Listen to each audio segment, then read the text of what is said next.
the biggest villain of all was the writer of X-Men 2. Incident at Loch Ness was released in 2004.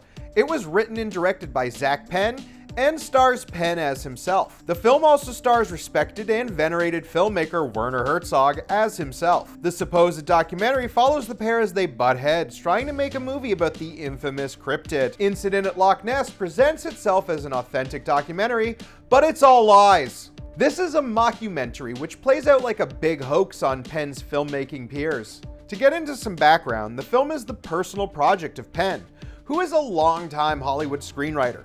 He is known for big action films like X-Men 2, Behind Enemy Lines, and Elektra. Penn's involvement with Marvel even goes as far as the MCU with a story credit on the Avengers. He is the last kind of person you would expect to be working with storied filmmaker Werner Herzog. Herzog has become a bit of a meme in the last few years.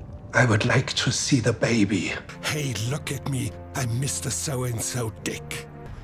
I decided to move to Orlando to be closer to Disney World. But before he was doing voice spots on Rick and Morty, Werner Herzog was a brutalist documentarian and filmmaker. He was known for films like Aguirre, The Wrath of God, and Fitzcarraldo. The former is a bloody and nihilist tale of conquistadors losing their sanity while searching for El Dorado.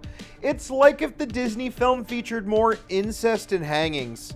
The latter is the tale of an obsessive businessman who drags a steamship over a mountain. To make this movie, Herzog had a steamship dragged over a mountain. So if anyone had real credibility in filmmaking circles around 2004, it was Herzog. This is a man who literally ate his own shoe because he lost a bet about if the movie Heaven's Gate would ever be released. This movie was actually my first introduction to Herzog. I was still in high school when I caught this on the Movie Network, an old Canadian station that I'm not sure still exists because I haven't had cable since 2009. I think I was the perfect audience for this movie because I had no clue it was fake. At least not till the third act. Let's just move on, we'll laugh about this another day.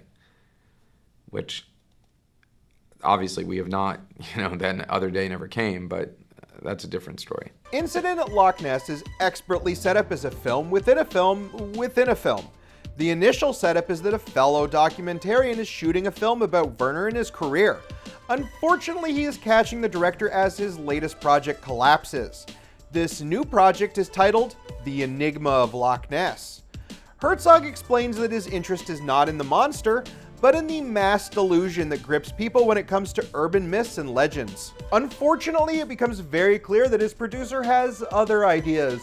We're introduced to Zach Penn as he arrives for Herzog's dinner party. Penn wrote and directed this movie, and rather impressively, casts himself as the villain. And what a villain. The Zach Penn of this movie is a liar and a manipulator. He tells Werner one thing while arranging a production completely different from what the pair agreed on. He hires a cinematographer known for high action and major films. His sound guy is also a Hollywood veteran. Both men are playing themselves, further lending credence to this hoax's reality. The production eventually moves to Loch Ness and begins in earnest with Herzog's arrival, and almost as instantly begins to fall apart. Penn is demanding everyone wear Ghostbuster-esque jumpsuits. It was just ridiculous. And they even misspelled expedition on the back. He is arranging animatronics behind everyone's back, and he is bullying the sea captain they hired into modifying his boat so it's easier to film on, but far less safe. Herzog is trying to make the documentary he set out to, but catches on pretty quick when a Playboy model shows up claiming to be a sonar operator. There is an amazing subversion though when it turns out she is a goddamn professional who researched her role so well that she practically is a sonar operator. Tempers flare and Herzog nearly quits the film several times. Things continue to build in both absurdity and tension. I don't want to spoil the film because I highly recommend you go in cold. Heck, if you could even erase the knowledge that this is all fake somehow, I would recommend it. What I do want to talk more about though is how amazing a villain Penn has turned himself into. When someone writes, directs, and stars in a film, it's usually with more than a bit of ego. For every good night and good luck, there are 24 Neil Breen films. Penn has let his ego go, however, because by the end of this film, his character is an absolute abysmal human being with no empathy for anyone. Every person who worked with him throughout the movie is left thinking he is quite possibly the worst human being of all time. I had only one thought on my mind. If I survived this, I was gonna find Zach Penn, and I would hunt him down, and I would strangle him with my 2 hands. However, the fictional Penn is not without his motivations. A telling interview cutaway has him explaining that he wanted to go from being a screenwriter to a producer because he was tired of being shit on. You don't take as much shit from people. You say, here's what I want. You know, fire that writer. It's a strong abused to abuser cycle that is prevalent in Hollywood and filmmaking circles. Penn is lambasting this pipeline and showing how a bad producer can destroy even the best filmmakers. Something I'm sure he's seen in his long career. So is Incident at Loch Ness a perfect movie? Frankly, no. There is a good balance of comedy later on, but the opening act is rather sparse. This is no doubt because Penn wanted to maintain the suspension of disbelief, but it can come off a bit dry, especially if you're not interested in Herzog's home life or the nuances of pre-production. John, you shouldn't shoot such a banality. Rather, filmmaking is a chain of banalities. The second act builds nicely in comedy, but very quickly turns into a sort of horror film towards the end. The film's conclusion is also very abrupt, ending on the kind of voiceover montage that has become more popular in YouTube travelogues than documentaries. I understand that this is supposed to be reality, and reality rarely wraps up so neatly, but I would have liked a little more conclusion. Herzog wasn't much of an actor before he made this movie. However, I think this awakens something in the filmmaker. Maybe he found a new love for acting, or maybe he just decided it was easier than dragging a steamship over a mountain. Incident at Loch Ness is streaming for free with ads on YouTube.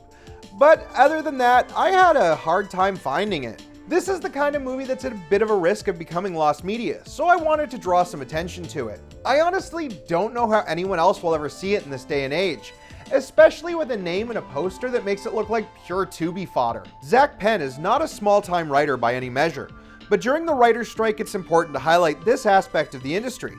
Incident at Loch Ness provides a screenwriter's perspective on the abuse cycle that exists in film production. I also have to mention again how kind of brave it is to make yourself look so absolutely dreadful in a movie where you're playing yourself. If you didn't know this was fake, or at least that his character is fake, then you would leave this movie thinking that Penn was, well, just awful. I partly feel like the whole reason Penn made this movie was so that he could silently giggle to himself while his friends watched it unawares. Incident at Loch Ness isn't an expensive film by any means, but it does use its budget incredibly effectively. There are some genuinely good special effects that don't spoil the believability of the premise. Things also never get too insane to be real. Other found footage and mockumentaries tend to take their premise too far, destroying any suspension of disbelief. Others try to keep things too subtle, making the film boring and uneventful. Incident at Loch Ness finds the perfect balance, somewhere between Blair Witch and Paranormal Activity 7 or whatever. Incident at Loch Ness is a wonderful film despite its flaws, but its premise works best on those who have no idea what it is. If you have a friend who has never heard of this movie, then I fully recommend sitting them down and telling them you want to watch a documentary that's totally real. Then watch the confusion and surprise on their face. Though they may start to question if it's real right around the time the Playboy model named Katana starts stripping down to an American flag bikini. And speed, sexy sonar 1. Incident at Loch Ness gets a 4 out of 5. Herzog has had a long career full of some amazing films. If all you know of his work is The Mandalorian and Rick and Morty, then I highly recommend checking out his back catalog. If you're worried about being depressed, he even has a few comedies, though usually they have pretty bleak endings too. Herzog is a brilliant director. However, he isn't the only one. We recently lost William Friedkin, who directed some of the greatest thrillers and horror films of the 20th century. In honor of the man and his works, I'll be taking a look at one of his films next time. But until then, remember, stay safe and be who you are.